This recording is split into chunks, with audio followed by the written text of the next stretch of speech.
आज झारखंड को बने 21 वर्ष पूरे हो गए। 21 वर्षों की यात्रा काफ़ी उतार चढ़ाव रहा और हमारे लिए तो बड़ा आज का जो तारीख दिन है, मैंने जीवन का जिसको कहते हैं कि एक बड़ा ही टर्निंग पॉइंट है, जिसे हमने कभी कोई सपना में नहीं देखा था। लेकिन जब 15 नवंबर 2000 को अलग राज बना तो पार्टी ने हमें, या उस समय देश के जो प्रधानमंत्री अटल बिहारी वाजपेयी जी थे, गृह मंत्री लाल कृष्ण आडवाणी जी थे, और पार्टी ने उस समय तय किया कि राज्य के मुख्यमंत्री के रूप में हमने आज ही का दिन 15 नवंबर 2000 को शपथ लिया था। तो वास्तव में मेरे लिए बड़ी जीवन के लिए गौरव का दिन है। और आज 21 वर्षों के बाद देश के प्रधानमंत्री ने आज के दिन को 15 नवंबर 2021 को जनजातीय गौरव दिवस के रूप में मनाने के लिए भारत सरकार ने जो निर्णय लिया है, तो यह और ही खुशी का एक क्षण है। और यह जानकर और खुशी हुई कि देश में 1, 2, 3 नहीं बल्कि 9 संग्रहालय भी बन रहा है, और उसमें से रांची का जो संग्रहालय है बन करके तैयार हुआ। आज उसका लोकार्पण भी देश के प्रधानमंत्री आदरणीय नरेंद्र मोदी जी ने किया, जिसमें देश के खास करके आदिवासी समाज से, जनजातीय समाज से जो स्वतंत्रता वीर पैदा हुए, उन लोगों की जीवन गाथा वहाँ मिलेंगे, जिससे आने वाली पीढ़ी प्रेरणा ले सकेंगे। क्योंकि वास्तव में कितना सुखद है कि अगर झारखंड की धरती नहीं, देश के जो महापुरुष है उसमें से झारखंड भी धरती अछूता नहीं रहा है। झारखंड की धरती में अनेक महापुरुष को जन्म दिया, और ये गौरव की बात है। और आज देश के प्रधानमंत्री जी ने जनजातीय गौरव दिवस की भी प्रारंभ की, और साथ ही जनजाति जो महापुरुष हुए हैं उनके लिए संग्रहालय का भी आज उद्घाटन हुआ। तो कई एक प्रकार से, और भारतीय जनता पार्टी ने पहले भी, जैसे अलग झारखंड राज्य बना 15 नवंबर 2000 को, दिन भी इसीलिए तय की गई थी जो कि आज का दिन 15 नवंबर बिरसा मुंडा की जयंती है, भगवान बिरसा मुंडा जी की जयंती है। उन्हीं के नाम से झारखंड राज्य भी समर्पित किया गया। तो मैं कह सकता हूँ कि ये इतिहास के पन्नों में ये सब चीज़ें दर्ज हुई, और हमारे लिए तो खुशी का क्षण इसलिए है कि हम आज के ही दिन 15 नवंबर 2000 को राज्य के मुख्यमंत्री बने हैं। और मुख्यमंत्री बनने के बाद जो एक सपना थी कि झारखंड की जो गरीबी है, पिछड़ापन है, अशिक्षा है, अंधकार है, इसको दूर करना, अर्थात तो झारखंड के लोगों के जीवन में खुशहाली लाना। और मुझे जितना भी समय मिला, 28 महीनों तक समय मिला था, लेकिन दिन रात हमने एक किया था, मेहनत की है, परिश्रम किए, और गांव को जो सड़कों से जोड़ने का जो अभियान हमने चलाए, नदी नाला में छोटे बड़े पुल पुलिया को हमने निर्माण कराए। और आज मैं कह सकता हूं कि झारखंड के अधिकांश गांव आज सड़कों से जुड़ा हुआ है। क्योंकि मेरा ये व्यक्तिगत रूप से भी मानना है कि विकास की बुनियाद कहे तो ये परिवहन की सुविधा उपलब्ध कराना, चाहे वो सड़क हो, रेल मार्ग हो, या वायु मार्ग हो। जहाँ समुद्री का किनारे होता है तो वहाँ बंदरगाह होते हैं, जल मार्ग होता है, क्योंकि व्यापार तो इन्हीं मार्गों से होता है। अगर हम गाँव को उत्पादन का केंद्र बनाते हैं तो उत्पादित वस्तु बाज़ार तक पहुँचे, उपभोक्ता तक पहुँचे, दूर तक पहुँचे, तो इन्हीं परिवहन के सुविधा से ही वो दूर तक पहुँच सकती है, उपभोक्ता के यहाँ तक पहुँचाया जा सकता है। तभी जो उत्पादक है उनको उत्पादित वस्तु का सही दाम मिल सकता है। और इस दिशा में मैं समझता हूँ कि झारखंड में बहुत तो काम हुआ है, लेकिन आज भी बहुत कुछ बाकी है। फिर दूसरा जो विकास की जो काम होते हैं वो बिजली का महत्वपूर्ण योगदान है। उस वक्त जो बिजली के दिशा में काम प्रारंभ हुआ था, मैं कह सकता हूँ कि आज के तारीख में शायद झारखंड के मैक्सिमम गांव बिजली पहुँच गई। अब गाँव में भी रात के अंधेरे में भी, रात में भी बिजली जलते हुए दिखाई पड़ता है। उसको और सुधार करने की ज़रूरत है, और उसके साथ साथ सिंचाई की सुविधा जिसकी झारखंड में अभी भी नितांत कमी है, अभाव है। हम समझते हैं कि आने वाला कल सरकार को मिशन मोड में सिंचाई की सुविधा उपलब्ध करानी चाहिए, और उसके साथ साथ स्वास्थ्य है, शिक्षा है। तो ये जो बेसिक चीज़ें हैं, अगर इसको हम ठीक कर लेते हैं, क्योंकि आज याद करिए झारखंड जब नहीं बना था तो ITI, पॉलिटेक्निक या इंजीनियरिंग की शिक्षा के लिए बच्चे बाहर लोगों को जाना पड़ता था।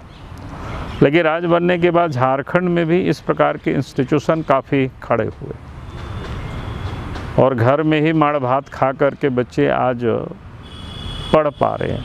लेकिन उसको और ठीक करने की ज़रूरत है, इसको दुरुस्त करने की ज़रूरत है। हर बच्चों के लिए उनकी योग्यता और क्षमता के हिसाब से उनको शिक्षा मिले, इसकी व्यवस्था करनी आज ज़रूरत है। उस दिशा में काफ़ी काम हुए। जैसे राज्य जब नहीं बना था तो गिने चुने BEd की कॉलेज वो भी बंद पड़े हुए थे, लेकिन आज टीचर्स ट्रेनिंग कॉलेज काफ़ी खुल गए, BEd काफ़ी खुल गए, काफ़ी बच्चे आप पढ़ लिख रहे हैं। नहीं तो पहले BEd करने के लिए बच्चे को बाहर जाना पड़ता था झारखंड से। राज्य बनने के बाद ये सारी चीज़ें यहीं पर उपलब्ध होने लगा। भारत सरकार ने भी कई एक संस्थान को, जैसे लॉ यूनिवर्सिटी भी है, IIM भी है, और फिर धनबाद का जो उसको भी IIT के जो दर्जा मिला। तो इस प्रकार से कई एक चीज़ें, सेंट्रल विश्वविद्यालय भी यहाँ बने। तो हम कह रहे हैं शिक्षा के क्षेत्र में भी काफ़ी कुछ, लेकिन सर्वसुलभ अभी भी लोगों को उपलब्ध नहीं है, इसकी ज़रूरत है। स्वास्थ्य के क्षेत्र में भी झारखंड में काफ़ी काम हुए हैं, और स्वास्थ्य के क्षेत्र में जैसे पिछले सरकार ने 3 नए मेडिकल कॉलेज बनाए, उद्घाटन भी हुआ, लेकिन अभी थोड़ी उसमें फैकल्टी की कमी है। हम उम्मीद करते हैं कि सरकार उस काम को पूरा करेगी। झारखंड जैसे राज्य में एक एम्स भी खुल गया, दूसरे एम्स की प्रयास भी चल रहा है, रांची में भी खुले इसकी प्रयास चल रहा है। फिर टाटा में पता चला है कि वहाँ मणिपाल ग्रुप भी मेडिकल कॉलेज बना रहे हैं। तो मैं कह सकता हूँ कि इन 20-21 वर्षों में जो शिक्षा स्वास्थ्य के क्षेत्रों में काम काफ़ी हुआ है, लेकिन जैसा मैंने कहा कि सर्वसुलभ सब लोगों को हो जाए, और उससे बेहतर जो सबसे अधिक ज़रूरी होती है वो लॉ एंड ऑर्डर को ठीक रखने की। उसमें से पिछले दिनों जो पिछले 2 वर्षों से देख रहे हैं कि उसमें से क्षरण हुआ है, लॉ एंड ऑर्डर काफ़ी बिगड़ा है। तो हमें लगता है सरकार उसको ठीक करनी चाहिए, क्योंकि लॉ एंड ऑर्डर अगर ठीक रहेगा तो सभी प्रकार के उद्योग धंधे आगे बढ़ेंगे, भयमुक्त होकर के लोग यहाँ व्यापार कर सकेंगे, रोज़गार कर सकेंगे। पर्यटन की भी यहाँ बहुत सारी संभावनाएं हैं, लेकिन पर्यटक तभी आएंगे जब राज्य में अमन चैन हो। राज्य में आने से भयभीत ना हो, इस प्रकार की माहौल ऐसा रहे, तब फिर लोग आ पाएंगे। तो आज उसकी कमी है।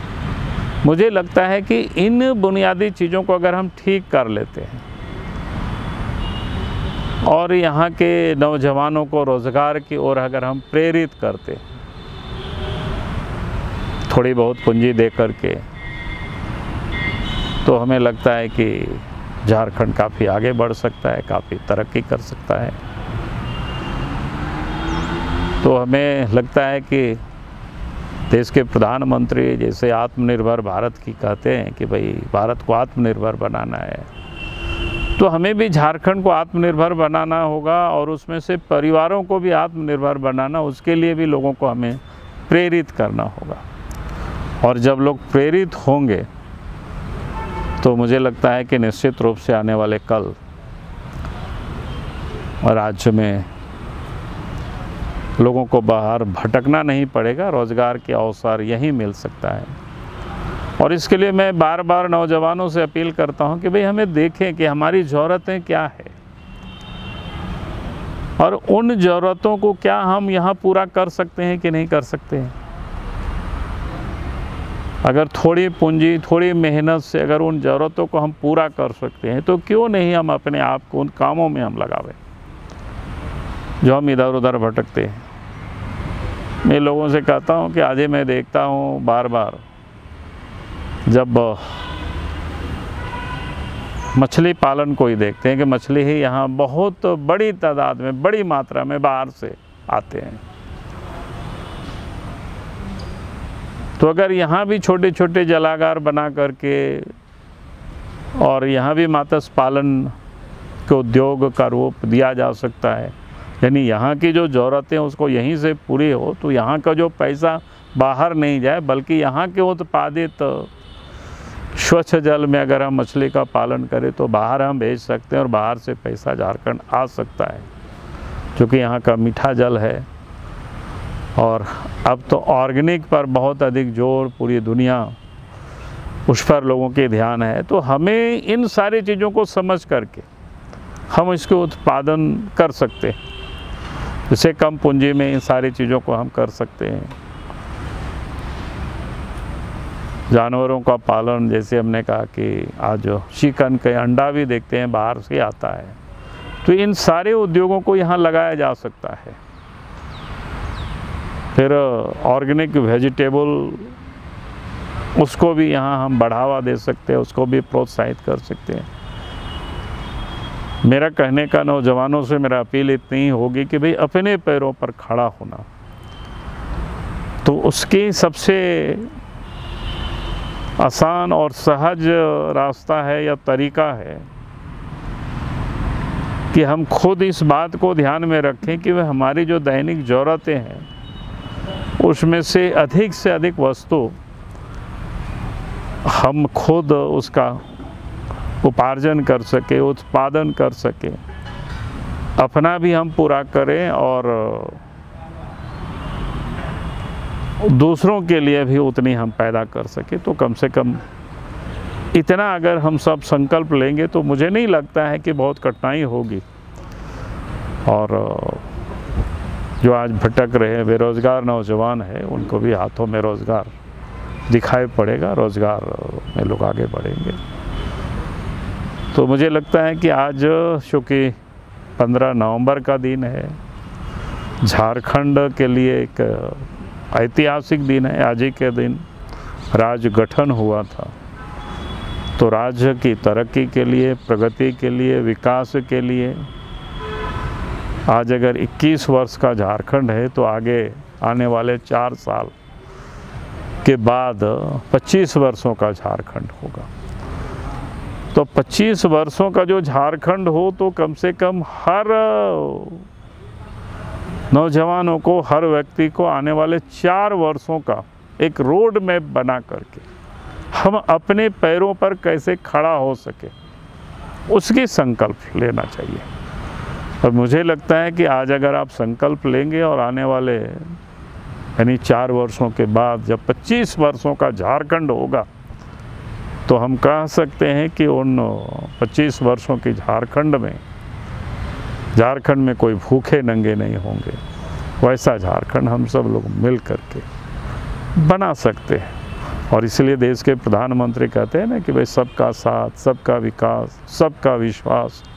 और ये संभव कैसे होगा? सबके प्रयास से संभव होगा। तो इसलिए हमें प्रयास करना चाहिए और सबका प्रयास होगा तो निश्चित रूप से ये जो मैंने अगले 4 वर्षों का रोड मैप आप खुद बनाइए, आप खुद तैयार करिए अपने पैरों पर खड़ा होने के लिए, तो मुझे लगता है कि इस काम को हर कोई, हम सब लोग कर सकते हैं। और जब 25 वर्षों का झारखंड होगा तो सुंदर झारखंड होगा, खुशहाल झारखंड होगा, विकसित झारखंड होगा, और जिसे कह सकते हैं कि सपनों का झारखंड नहीं बल्कि हकीकत का झारखंड बनेगा। बहुत बहुत धन्यवाद।